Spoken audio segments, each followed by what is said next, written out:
안녕하세요, 여러분. 여러분의 참신한 소송 코치 법무법인 참여 신장현 변호사입니다.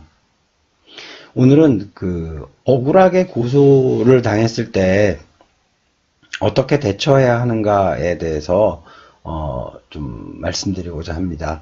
요즘 제가 수사 참여를 좀 많이 하고 있는데요. 사람이 살다 보면 죄를 짓지 않았음에도 불구하고 타인에 의해서 고소를 당하는 일이 생길 수도 있습니다. 그런데 일단 수사기관은 고소를 누군가가 하게 되면 이 사람을 불러서 물어볼 수밖에 없고 그 의견을 결국은 검찰에 넘겨서 검사가 일단 이 건을 기소할지 불기소할지를 결정하게 됩니다. 그래서 사실 아무런 죄를 짓지 않았음에도 고소를 당하신 분들은 많이 억울하겠지만 그 상황을 그냥 너무 화를 내시거나 너무 감정이 격해지시면 안 될 것 같아요. 특히 고소인에게 전화를 해서 막 따진다든지 그러지 마시고 내가 죄가 없으면은 수사기관에 가서 당당하게 밝히시면 되는데 먼저 수사기관은 수사관, 경찰 수사관들은 어쩔 수 없이 그 일에 대해서 나를 의심하면서 물어볼 수밖에 없어요. 그런데 여기서 여러분들이 한 가지 아셔야 되는 게 있습니다. 이미 고소인은 먼저 조사를 받았다는 것이죠. 그러니까 이제 피고소인이라고 하죠. 내가 고소를 당했으면 그러면 이미 수사관한테 고소인이 다녀가서 진술을 마쳤다는 것을 의미합니다. 많은 분들은 이제 고소장이 어떻게 되어 있는지에 대해서 많이 궁금해 하시는데요. 그 고소장 자체는 사실 별 의미가 없을 수도 있어요. 왜냐하면은, 고소는 진술로서 이루어지기 때문에 그 고소인이 고소장 내용과 다른 내용을 진술을 하였을 수도 있습니다. 물론 이제 고소장이 하는 역할은 수사관이 먼저 이 고소인을 부르기 전에 어떤 질문 내용을 물어볼 것이냐를 결정하는데 이제 고소장이 도움이 되겠죠. 만약 경찰이 하나도 고소장도 없는 상태에서 어떤 질문을 물어볼지에 대한 내용까지 알 수 있는 건 아니지 않습니까? 그러니까 고소장은 경찰의 질문을 준비하기 위한 그런 기초자료라고 보시면 되고, 경찰이 고소인을 부를 때는, 고소인에 대해서 의심하는 질문들을 합니다. 진짜로 그런 일이 있었는가를 나름대로 확인을 하는 것이죠. 그러면서 고소장의 내용과는 조금 다르게 진술 내용이 변경되어 있을 수도 있습니다. 그러니까 너무 고소장이 어떻게 되었는지에 대해서 집착하실 필요는 없고 일단 경찰로부터 대부분은 연락이 전화로 오게 되어 있어요. 요즘은 다 핸드폰 번호를 다 서로 교환하게 되어 있으니까 이름을 모르거나 주민등록번호를 몰라도 핸드폰 번호만 알아도 당연히 고소는 가능하죠. 근데 그때 이제 경찰한테 전화가 왔을 때 일단은 상당히 놀랐겠죠. 놀라셨겠죠. 거기까지는 당연한데, 일단 놀라시는 건 너무 크게 막 화를 내거나 그러지는 마시고, 일단 경찰한테 물어보세요. 누가 어떤 혐의로 나에 대해서 고소를 하였는지에 대해서 물어보시면 됩니다. 그래서 그런 사실이 전혀 없다라고 한다면, 반대 증거들을 챙겨서 경찰서에 한번 갔다 오시면 대부분 해결이 될 것입니다. 그리고 이제 수사관 앞에 가게 되면, 거기서도 마찬가지예요. 이미, 수사관은 고소인을 조사했다는 사실을 잊지 마십시오. 그러면 수사관도 이미 고소인에 대해서 저 사람이 어떤 사람이다, 이 내용이 뭐다, 진실이다, 아니다 정도를 많이 좀 생각하고 물어보는 것이죠. 그렇지만, 피고소인에 대한 의심을 안 할 수는 없겠죠. 그런데 그때그때 적절한 자료들을 잘 제출하면 큰 문제들이 없을 것입니다. 사실대로 대답을 하면서 잘 제출하면 큰 문제는 전혀 없을 것입니다. 수사관들 같은 경우에는 하도 많은 사람들을 수사를 하다 보니까, 뭐, 한 두 가지 정도의 부류가 있는 것 같아요. 하시는 스타일이.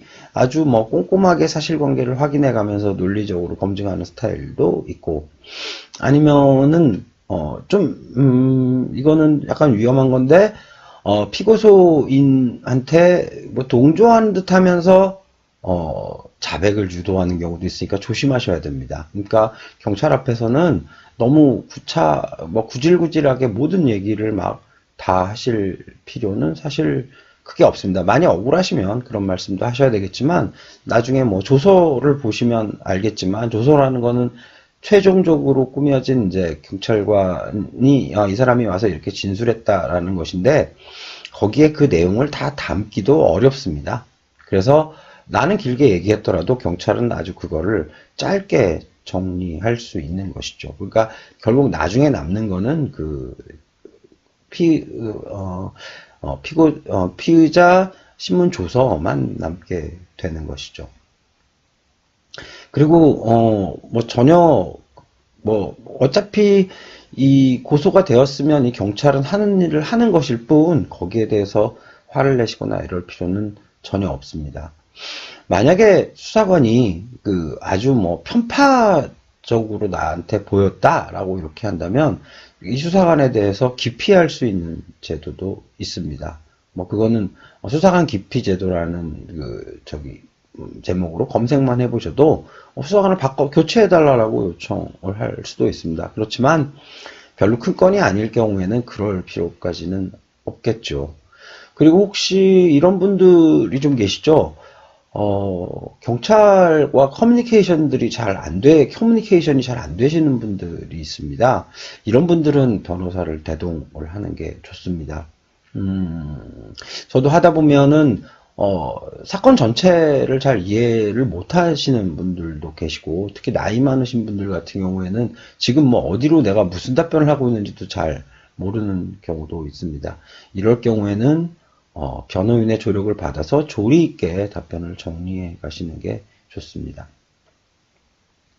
그리고 이제 만약 그렇게 되면은 우리가 고소인한테 나중에 이제 무혐의나 증거불충분이나 아니면 죄 안됨 이런 걸로 결론이 났을 때 나를 고소했던 사람한테 무엇을 할 수 있는가를 많이 묻는 분들이 많은데, 당연히 무고죄로 고소하실 수 있습니다. 그런데 그 무고죄라는 게, 마지막에 이제 검찰 처분 결과서에 이제 만약 불기소가 되면 불기소 처분 이유서라는 게 나오거든요. 근데 그때 보면 무고 혐의 있음 없음이 적혀 있습니다. 거기에 무고 혐의 없음, 그러니까 무고 혐의가 없다는 거는 그런 사실은 있었는데 그게 증거가 불충분하거나, 그러니까 고소인이 주장하는 내용대로 증거를 다 증거가 다 갖춰지지 않았다. 그래서 검사가 이거를 기소할 수는 없다. 이런 정도면은 무고는 잘 해당하지 않는 거죠. 근데 전혀 없는 사실을 가지고 나를 고소했다든지 이러면 무고죄로 그때 가서 고소하시면 됩니다. 처음부터 무고로 같이 다투면서 두 가지의 싸움을 동시에 병행하시는 거는 별로 좋은 방법은 아닙니다. 그러니까 오늘 다시 말씀을 정리를 드리면, 일단 처음에 화는 엄청나게 나시겠지만 일단 침착해라. 일단 침착하고 처음에 경찰이 얘기하는 혐의 내용을 잘 듣고 거기에 대한 반대 증거를 충분히 챙겨라. 이때 경찰서에 가기 전에 변호인의 조력을 받는 것도 좋은 방법입니다. 그리고 경찰에 가게 되어서도 어차피 경찰관은 이 일을 고소가 된 이상 이게 무죄이든 유죄 의견이든 검찰에 올릴 수밖에 없는 거고, 그 결정은 검사가 하는 것이기 때문에 이 사람도 역시 자기 할 일을 하는 거구나라는 태도로 경찰 조사에 임하라. 나한테 불리한 질문을 한다고 하더라도 그거는 수사관으로서 어쩔 수 없는 질문들인 것이죠. 거기에 아니라고 정확히 대답하면 된다라는 것이죠. 그 다음에 상대방에 대해서 화가 나서 무고로 고소하시는 것을 생각하시더라도 그거는 나중에 불기소 이유서가 나오면 무고죄로 고소하시는 거를 검토하는 게 맞다라는 제 조언입니다. 네, 오늘은 여기까지 말씀드렸고요. 사람이 살다 보면 고소를 당할 일도 있습니다. 그러면 아마 이 동영상이 많은 도움이 되실 거예요. 네, 저는 지금까지 법무법인 참여 신정현 변호사였습니다. 네, 감사합니다.